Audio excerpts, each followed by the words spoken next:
Bismillahirrahmanirrahim. Assalamualaikum warahmatullahi wabarakatuh. Halo teman-teman semuanya, apa kabar? Semoga kita semua dalam keadaan sehat terus ya. Bertemu lagi dengan saya Dodi Ferdiansyah di sini, dan di video kali ini kira-kira kita akan bahas apa ya? Gimana kalau kita bahas tentang antivirus? Seru nih kayaknya. Ya kenapa? Karena hampir tiap hari loh saya dapat berita dari orang-orang terdekat saya, mahasiswa, ataupun teman-teman yang sedang nonton saat ini. Pak, komputer saya kena virus, gimana caranya? Bla bla bla dan seterusnya. Ini miris banget sebenarnya. Kenapa? Karena ancaman virus ini dari dulu tuh udah ada. Dari zaman saya sekolah, kuliah, sampai sekarang, yang namanya virus itu selalu ada. Dan selalu ada korbannya. Nah makanya kita akan coba tingkatkan security awareness kita di video kali ini dengan topik antivirus. Yuk kita bahas.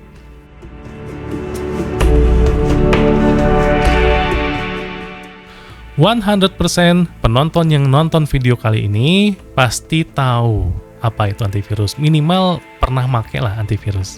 Nah, saya jelaskan dulu sedikit apa itu antivirus ya. Antivirus itu merupakan sebuah software atau aplikasi yang memang didesain atau dibuat untuk melindungi perangkat-perangkat komputer kita. Dilindungi dari mana, Pak? Atau dari siapa? Nah, dilindungi dari ancaman-ancaman cyber yang khusus berupa malware atau malicious software. Contohnya dari serangan virus, worm, trojan, spyware, adware, ransomware, dan seterusnya. Kalau serangan yang lain gimana Pak? Kayak DDoS, MITM, dan seterusnya. Nggak bisa. Jadi antivirus memang didesain khusus untuk melindungi komputer kita dari malware saja. Kemudian tujuan utama dari antivirus ini adalah untuk mendeteksi, kemudian juga untuk mengisolasi, terus menghapus atau membersihkan semua program-program yang berbahaya yang ada di dalam komputer kita atau yang akan masuk ke dalam komputer kita. Apakah kita bisa bikin antivirus? Bisa kok. Tapi teman-teman harus tahu dulu cara kerja si antivirus itu gimana. Secara umum, cara kerja dari antivirus ini ada dua. Yang pertama itu adalah detection, kemudian yang kedua itu adalah threat handling atau penanganan ancaman. Nah, kita bahas dulu yang pertama ini ya, pendeteksi.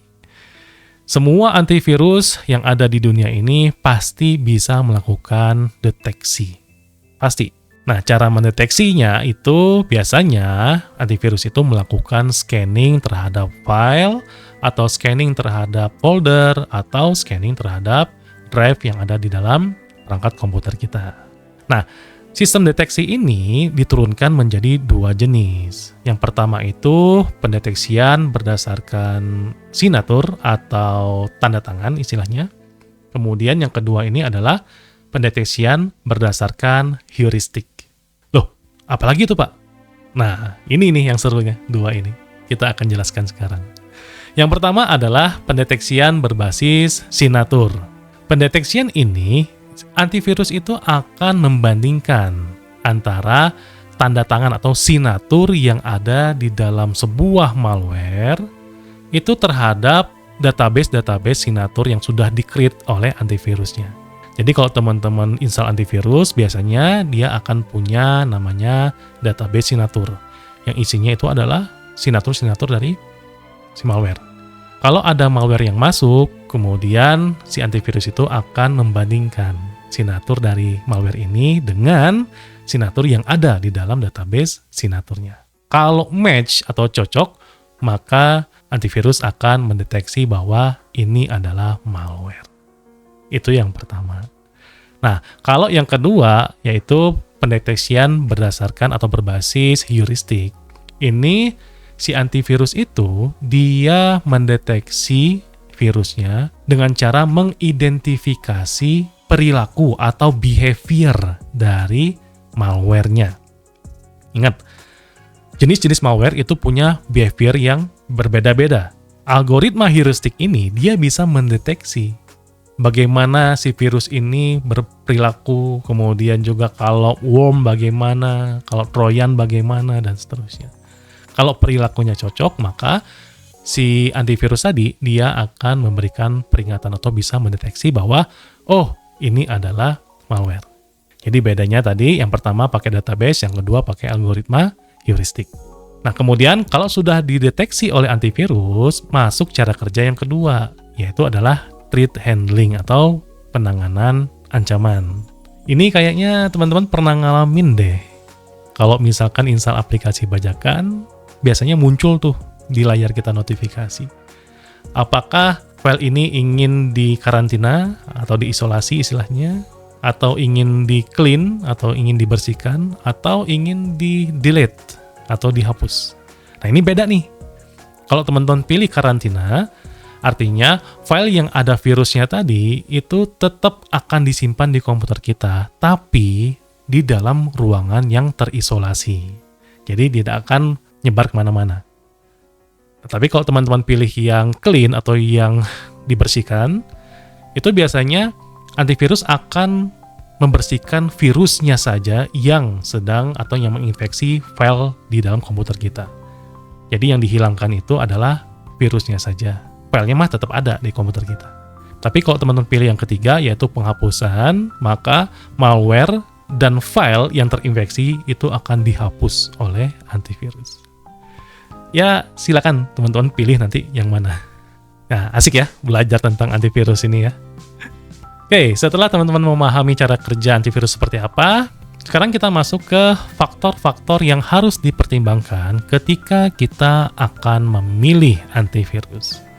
Nggak sembarangan antivirus kita install loh, karena harus ada 3 pertimbangan yang harus teman-teman lakukan. Yang pertama, lihat dulu kinerja dari perangkat atau sistem komputer yang kita miliki.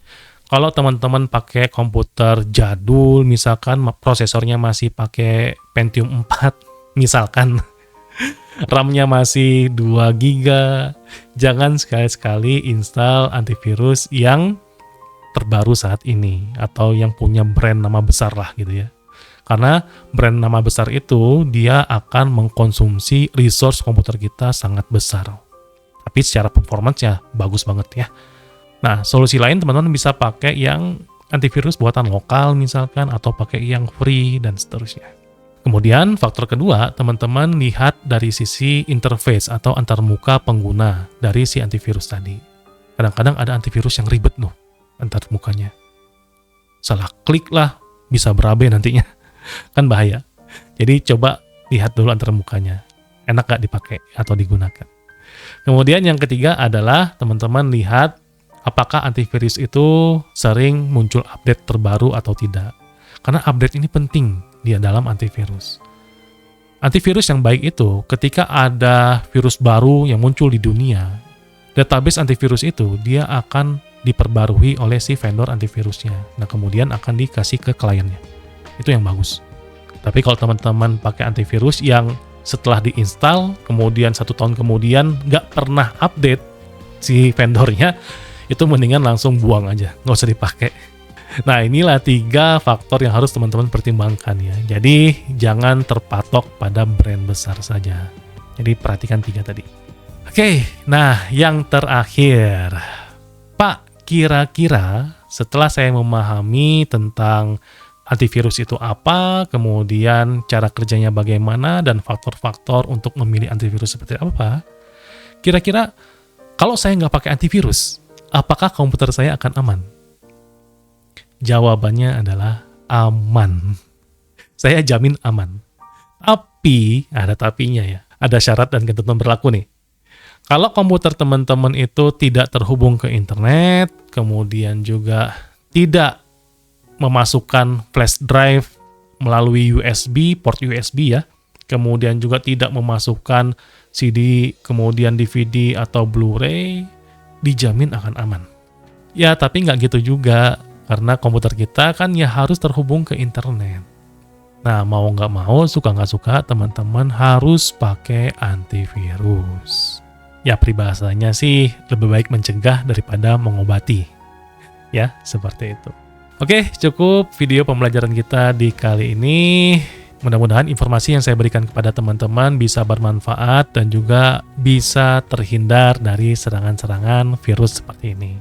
Thank you semuanya yang sudah terus support channel Dodi Ferdiansyah sampai detik ini. Makasih banyak.